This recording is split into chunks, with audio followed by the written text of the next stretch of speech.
Okay, so this is just an injector. How to do a quick test on injector. So all you need is a multimeter. Put it on the ohm set in the lowest scale possible.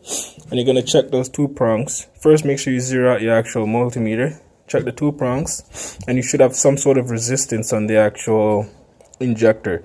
And make sure when you're checking them, you check the others. So the cylinder that's being affected, you know what a good one looks like. So when you're referencing the actual injector to that cylinder, you know what the resistance is supposed to be. For example, this is the injector that I bought to replace this one, because this one, the resistance is too high on it.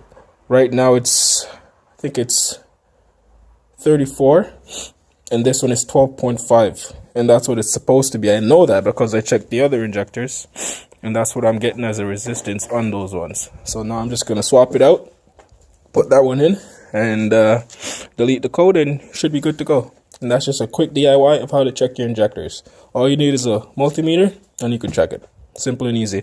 And remember, you're checking the actual injector, not the circuit. If you're checking the circuit, there's a different process to checking the actual circuit of the injector. This is just a quick DIY for any person at home trying to figure out why they have an injector code, something related to the injector.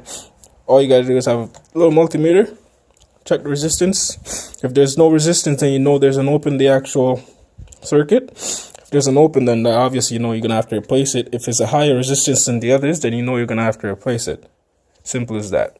And that's a quick DIY of how to check your 180 or any vehicle in that perspective of a bad injector.